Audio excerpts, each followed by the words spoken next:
말씀의 제목은 하나됨을 위한 참된 대화입니다. 하나됨을 위한 참된 대화. 전에 섬기던 교회의 담임 목사님께서는 늘 부교육자들에게 공부하라고 하는 말씀을 참 많이 하셨습니다. 앞으로 교회를 섬기고 또 목회를 하려면 많이 젊었을 때 많이 배워둬야 한다. 그래서 그 교회에 있으면서 저는 대학원 공부를 할 수가 있었습니다. 저는 대학원에서 특별히 제가 학부에서 4년 그리고 신대원에서 3년 총 7년 동안 이제 신학을 공부를 했었기 때문에 대학원 공부만큼은 좀 신학하고는 거리가 먼 사람 공부를 좀 해봐야 되겠다라고 생각을 해서 이제 상담대학원에 들어가서 그곳에서 이제 공부를 했어요. 제가 다니는 그 대학원에서는 특별히 부부치료라고 하는 것이 굉장히 특화된 그런 학교였습니다. 그래서 부부관계를 좋게 만들어주는 대화법, 또 부부치료와 관련된 여러 가지 이론들을 공부할 수가 있었는데요. 이 부부간의 관계에 있어서 일치성과 그리고 관계성을 증진시키기 위해서는 다른 그 무엇보다도 대화가 참 중요하다고 하는 사실을 그곳에서 배울 수가 있었습니다. 대화에서는 상대방의 이 말을 함부로 판단하지 않고 정확하게 듣는 그런 훈련을 저희들에게 이제 가르쳐 주었는데요. 이 상대방의 말을 듣고 그것을 그저 그 상대방이 말한 그대로를 그 상대방에게 들려주는 그러한 경청과 반영의 그런 훈련법들을 많이 훈련을 했었습니다. 근데 여러분 이게 참 쉬울 것 같은데도요, 참 쉽지가 않습니다. 굉장히 짧은 문장을 상대방이 이야기한 것을 그대로 제가 앵무새처럼 그 말한 단어, 그 말한 뉘앙스, 그 말한 표정 그런 것들을 그대로 그 상대방에게 거울처럼 그렇게 반영해 주는 것인데요. 근데 이거 정말 어려운 거예요. 그 짧은 시간임에도 불구하고 그 말이 생각이 안 나고 그 짧은 시간임에도 불구하고 그 사람이 말한 어떤 이 단어나 문장 자체가 기억이 나지가 않는 겁니다. 왜 그럴까? 이 짧은 말인데도 불구하고 짧은 대화임에도 불구하고 그만큼 우리는요 상대방의 말에 대해서 우리 나름대로의 판단이 들어가는 거예요. 우리 나름대로의 어떤 생각이 들어가는 것입니다. 그러다 보니까 상대방이 무슨 말을 했는지가 듣기는 들었는데 그대로 그것이 기억나지가 않는 것이죠. 정말 고도로 집중하고 훈련하고 또 신경 쓰지 아니하면 우리는 절대 경청과 반영의 대화를 할 수가 없어요. 여러분 모든 관계의 악화는요 대부분 이 소통의 문제에서 출발하게 됩니다. 그리고 그 소통의 문제는 하나됨을 깨트리게 되죠. 부부간의 하나됨, 또 친구와 친구 사이의 하나됨, 교회의 하나됨을 깨트리는 거예요. 여러분 소통의 문제는 하나됨을 깨트리고 또 그것이 더 나아가 잦은 오해를 쌓게 되고 또한 그것이 계속되어지면 관계의 파국을 맞이하게 되는 것입니다. 그것은 부부관계뿐만 아니라 세상에서의 모든 관계도 마찬가지고요. 또 우리 교회도 마찬가지예요. 그럼 제가 보니까요, 목회를 하면서 보면 여러분 교회는 뭔가 아주 영적이고 아주 심오하고 뭔가 거룩한 문제 가지고 그런 어떤 분열을 맞이하고 파국을 맞이할 것 같지만 여러분 실상은 그렇지가 않습니다. 아주 굉장히 비본질적이고 아주 굉장히 작은 문제 가지고 교회가 분열하기도 하고 파국을 맞이하기도 하는 거예요. 여러분도 오늘 본문을 보시면 이스라엘 지파들 사이에서도 이스라엘 지파의 정체성 그리고 그 공동체의 하나됨을 깨뜨릴 뻔한 아주 큰 문제에 직면했음을 보게 됩니다. 그러나 그들은 하나됨을 위한 참된 대화를 통해서 그 문제들을 조금씩 풀어나갔어요. 그리고 그 모든 오해를 풀고 다시 하나님의 하나됨에 감사하며 하나님을 찬송합니다. 자칫 분열되어서 깨질 뻔한 그런 공동체의 하나됨이 서로 간의 어떤 진솔한 대화를 통해서 지켜지게 되었다라고 하는 것이죠. 오늘 새벽에는 특별히 본문의 말씀을 통해서 하나됨을 위한 참된 대화는 과연 무엇일까? 우리가 어떻게 대화해야 서로의 오해를 풀고 하나됨을 지켜갈 수 있을까? 우리가 그것에 대해서 함께 살펴보기를 원합니다. 첫 번째로 하나됨을 위해서 우리는요, 서로의 진실된 마음을 나누는 그런 대화를 해야 한다고 하는 것입니다. 서로의 진실된 마음을 나누는 그런 대화를 해야 합니다. 여호수아 22장 12절, 오늘 우리가 읽진 않았지만 여호수아 22장 12절 말씀을 보시면 이스라엘 자손이 이를 듣자 곧 이스라엘 자손의 온 회중이 실로에 모여 그들과 싸우러 가려 하니라. 오랫동안 가나안 정복 전쟁에 동참해 주었던 이 루벤 지파와 갓 지파, 그리고 므낫세 반 지파, 그들을 지난 주일까지만 해도 그들을 축복해 주면서 그들을 다시 자신들의 땅으로 돌려보냈잖아요. 그런데 그들의 땅으로 돌려보낸 것이 엊그제 같은데 그들이 요단강에서 따로 제단을 쌓았다라고 하는 그런 소문이 이 요단 서쪽 지파들 사이에 퍼지게 된 것입니다. 그리고 그 소식을 들은 나머지 지파들은 실로에 모여서 어쩌면 그럴 수 있냐, 그것은 율법을 어기는 것이지 않냐, 그래서 그들과 싸우려 그렇게 하려고 하고 있었다라고 하는 것입니다. 그래서 이스라엘은요, 대표단을 파견하게 됩니다. 제사장 엘르아사의 아들이었던 비느하스를 대표단의 단장으로 삼아서 몇몇 천부장들을 데리고 그들이 대표단으로 파견을 하게 되는 것이죠. 그 모든 상황들을 정확하게 파악하기 위해서 보낸 것입니다. 그래서 현지에 도착해서 이 대표단이 상황을 파악하고 제단을 왜 쌓았는지, 그것에 대한 그 모든 자초지종에 대해서 알아보게 되었다고 하는 것입니다. 그리고 무엇보다 대표단은요, 바로 이 세 지파들에게 왜 그 제단을 쌓게 되었는지에 대한 해명의 기회를 주었다라고 하는 것입니다. 무조건적으로 그 자신이 익히 들어왔던 어떤 그 소문에 대해서 그냥 비난만 하고 그 죄를 지적하고만 했던 것이 아니라 그들이 왜 그러한 일들을 벌였는지 거기에 대해서 해명의 기회를 주었다고 하는 것이죠. 21절부터 23절까지 보시면 르우벤 자손과 갓 자손과 므낫세 반지파가 이스라엘 천천의 수령들에게 대답하여 이르되 전능하신 자 하나님 여호와 전능하신 하나님 여호와께서 아시나니 이스라엘도 장차 알리라. 이 일이 만일 여호와를 거역함이거나 범죄함이거든 주께서는 오늘 우리를 구원하지 마시옵소서. 우리가 제단을 쌓은 것이 돌이켜 여호와를 따르지 아니하려 함이거나 또는 그 위에 번제나 소제를 드리려 함이거나 또는 화목제물을 드리려 함이거든 여호와는 친히 벌하시옵소서. 그들은 억울하다는 듯이 자신들을 항변합니다. 22절을 보십시오. 전능하신 자 하나님 여호와, 전능하신 하나님 여호와께서. 이렇게 하나님의 이름을 세 가지나 반복하면서 하나님도 그만큼 우리의 마음을 아실 것이다. 하나님을 이렇게 세 번씩이나 반복해 그렇게 이야기하면서 하나님이 우리를 아신다. 하나님이 우리 마음을 아실 것이다. 여러분, 이런 표현들이요, 성경 전체에서 이것이 유일합니다. 그만큼 그들이 자신들의 의도와는 다르게 그것이 왜곡되어져 전해졌다. 그만큼 억울하다는 거예요. 만약 자신들이 제단을 쌓은 것이 하나님께 일부러 반역을 하려 한다거나 범죄하려 했다면 자신들을 구원하지 말라고 합니다. 하나님께서 자신을 친히 처벌해달라고 요구합니다. 그럼 그들은 왜 이 제단을 쌓아서 이 사다를 만들어냈을까요?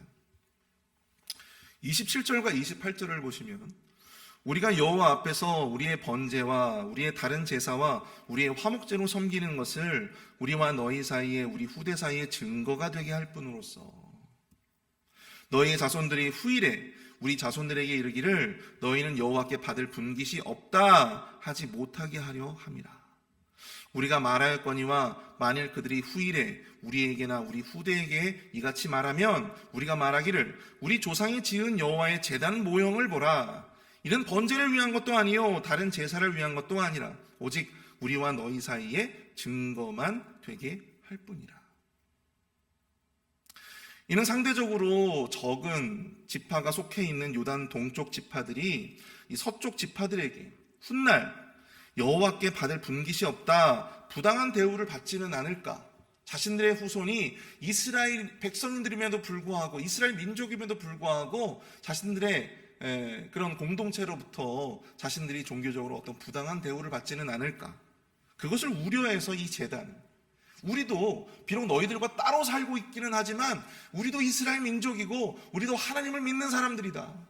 우리도 하나님으로부터 받을 분깃이 있는 사람들이다. 라고 하는 것을 증거하기 위해서 이 제단을 쌓았다라고 하는 거예요. 증거를 위해서. 비록 여러분들 아시다시피 요단 동쪽에는 르우벤 지파, 갓 지파, 므낫세 반 지파 이 세 지파밖에 없잖아요. 그들도 이스라엘 민족으로서 받을 분깃이 있음을 후대에도 그것을 알리고자 그들 나름대로의 어떤 머리를 써서 그들 나름대로의 자구책이었다라고 하는 것입니다. 이제 이 비느하스와 대표단은 그들이 왜 그 제단을 쌓게 되었는지 그 모든 자초지종을 다 듣게 되었습니다. 그리고 그들의 속마음을 이해하게 되었어요. 그럼 그들은 어떤 따로 서쪽 지파와 따로 제단을 쌓고 그곳에서 제사를 드리기 위해서 이 제단을 쌓았던 것은 아니었어요. 그들 스스로 훗날 자신들이 소외되지는 않을까, 이스라엘 민족으로부터 소외당하지는 않을까, 부당한 어떤 대우를 받지는 않을까, 그것에 대한 어떤 두려움, 불안, 이것으로 말미암아 이 제단을 쌓게 되었다라고 하는 사실, 그 속사정을 그들이 듣게 되었다라고 하는 것입니다. 물론 제단을 사사로이 쌓은 것은요, 분명한 죄입니다. 잘못이었어요. 그런데 이 비느하스와 서쪽 지파의 사람들은 그 모든 판단을 여호와 하나님께 맡깁니다. 그리고 그들의 말을 좋게 여겼다. 그렇게 오늘 본문은 이야기하고 있습니다. 제사장 비느하스와 그와 함께한 회중의 지도자들 곧 이스라엘 천천의 수령들이 르우벤 자손과 갓 자손과 므낫세 자손의 말을 듣고 좋게 여긴지라. 만약 대표단이 이 요단 동편의 지파들에게 자신들을 해명하고 그 속마음을, 그 속사정을 해명할 기회를 주지 않았다면, 죄인이라 무조건 비난하고 그들을 이해하려고 하는 어떠한 노력도 기울이지 않았다면 아마도 이스라엘은 심각한 내전에 휩싸였을 것입니다. 그들의 하나됨은 결코 지켜질 수 없었을 것입니다. 아무리 큰 죄를 지은 죄인이라 할지라도요, 자기 자신을 변호할 수 있는 기회는 주지 않아요. 쓸데없는 오해를 쌓지 않고 이 죄에 대한 보다 객관적인 판단을 위해서 우리는 상대에게 왜 그렇게밖에 할 수 없었는지에 대한 의도, 그 속마음을 해명할 수 있는 기회를 주어야 합니다. 그리고 그 이야기를 듣고 오해가 풀렸다면 서로 마음을 다시 합할 수 있는 거예요. 그래서 서로의 마음을 더 솔직하게 이해할 수 있는 이런 진솔한 대화가 필요하다고 하는 것입니다. 제가 예전에 함께 동역했던 목사님이 있었습니다. 지금은 그 방콕에 있는, 태국 그 방콕에 있는 이 장로교 총회 신학교의 교수로 있어요. 현지 목회자들에게 신학을 가르치는 어떤 그런 사역들을 하고 계시죠. 근데 제가 이분과 전도사 시절에 함께 같이 만났어요. 같은 전도사로서. 저는 유년부, 그분은 초등부.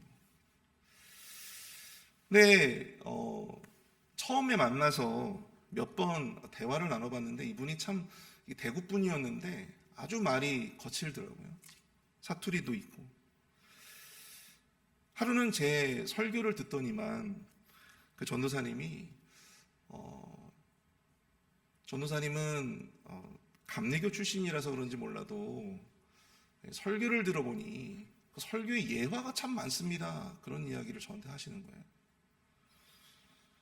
그런데 제가 감리교에서 신학을 하고 또 장로교로 넘어왔기 때문에 그 말이 아주 굉장히 저를 비아냥거리는 것처럼 느껴졌어요. 왠지 모르게 장로교의 어떤 텃세를 부리는 것처럼 느껴졌어요. 그래서 저도 질사라 이렇게 저도 치받았습니다. 전도사님은 장로교 신학생답게 이 성경책만 보시는지 국어책은 잘 안 보시는 것 같아요. 맞춤법이 다 틀렸습니다. 하루는 그분이 저를 자기 집에 이제 초대를 한 거예요. 그래서 저도 그때 아직 결혼 전이었고 그분도 이제 결혼 전이었어요. 그래서 서로 같이 이제 뭐 음식도 해 먹고 하면서 그렇게 서로에 대해서 살아온 이야기들을 이제 좀 많이 나누게 되었습니다. 알고 보니까 그분이 이제 대구에 본 교회가 있잖아요. 그 본 교회 담임 목사님이 신학교의 어떤 그 교수로 사역하시는 그런 목사님이셨던 거예요. 굉장히 신학적인 설교를 많이 하시다 보니까 그분의 설교에는 거의 예화라고 하는 것이 없어요. 거의 대부분 그 성경과 신학에 관련된 내용이 설교의 주된 내용이었습니다. 그래서 예화를 섞어서 하는 저의 설교 스타일이 굉장히 생경하게 그분에겐 들렸던 거예요. 그게 참 신기하다, 참 생경하다, 신선하다 그런 의도로 저한테 이제 말씀하시는 거였는데 제가 이제 듣기에는 제가 이제 그 전도사님을 오해하게 된 것이죠.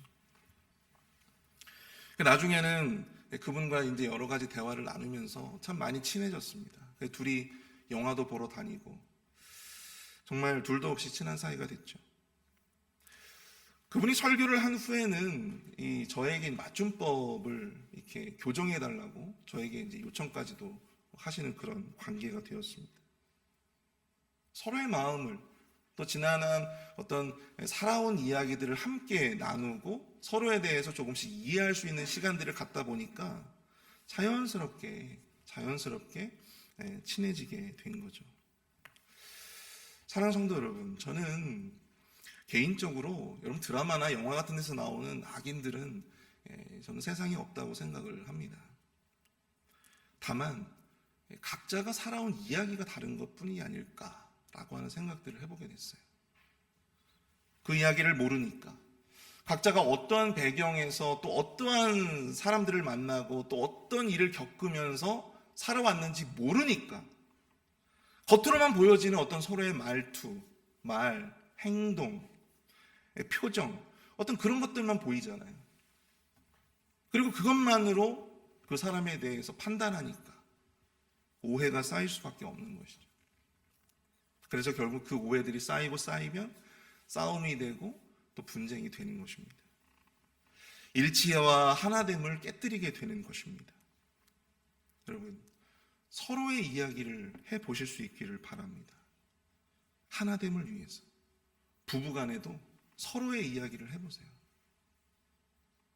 진솔한 서로의 생각과 감정을 여러분 나누어 보십시오. 서로에 대한 오해가 깊다면 여러분 그것은 서로가 악인이라서가 아닙니다. 서로에 대해서 잘 모르기 때문이에요. 어쩌면 알려 하지 않는 것일 수도 있습니다. 오해를 쌓고 분노를 쌓지 마시고 진솔한 마음으로 서로의 이야기를 해보시는 저와 여러분들이 되실 수 있기를 축복합니다. 여러분들의 가정, 그리고 여러분들의 교회, 여러분들의 그 모든 관계의 일치성과 또 하나됨을 위해서 그것을 이 진솔한 대화를 통해서 서로의 이야기를 하며 이 진솔한 대화를 통해서 우리가 그 하나됨을 지켜나갈 수 있게 되기를 바랍니다. 두 번째로 하나됨을 위해서 우리는요 끝까지 자신만을 고집하며 함부로 판단하지 말아야 합니다. 하나됨을 위해서 우리는 끝까지 자신만을 고집하며 함부로 판단하지 말아야 한다. 이 요단 동편의 지도자들의 속 사정을 듣고요 그들의 진솔한 이야기를 들은 비느하스의 대표단은요 그들의 말을 좋게 여기며 이렇게 평가하고 있습니다. 31절을 보십시오. 제사장 엘르앗의 아들 이 비느하스가 루벤 자손과 갓 자손과 므낫세 자손에게 이르되 우리가 오늘 여호와께서 우리 중에 계신 줄을 아노니 이는 너희가 이 죄를 여호와께 범하지 아니하였음이니라. 너희가 이제 이스라엘 자손을 여호와의 손에서 건져내었느니라 하고. 비느하스는 이 요단 동편 지도자들에게 그들의 무죄함을 공포합니다. 그리고 그들은 그 모든 소식을 가지고 자신들이 떠나왔던 그 요단 이 서쪽 편으로 다시 돌아가게 되죠. 그리고 그 모든 내용들을 회중들에게 보고합니다. 하나님께 찬송하고 요단 동편 지파와 싸우겠다라고 하는 그들의 애초의 계획을 철회합니다. 돌이킵니다. 저는 이 모습을 보면서 참 이 진솔한 대화만큼 서로를 이해하고 서로의 일치와 단합을 이루어내는 길은 없음을 다시 한번 깨닫게 되었습니다. 비느하스와 대표단은 이 요단 동편 지도자들의 해명을 다 듣고 난 후에 그것을 좋게 여겼다고 했어요. 저는 이 부분이 참 더없이 은혜롭게 여겨졌습니다. 서로의 말을 진심으로 받아들일 수 있었던, 서로의 어떤 그 해명을, 상대의 해명을 정말 진심으로 받아들일 수 있었던 그들의 관계, 그것이 참 보기가 좋았어요.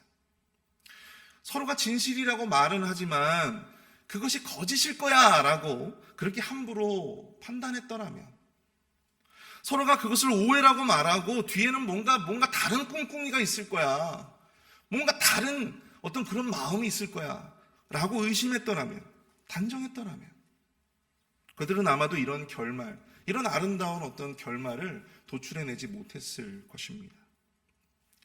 서로의 진솔함을 인정해주고 믿어주는 모습, 아마도 이 모습을 하나님께서는 무엇보다도 기뻐하셨을 것입니다.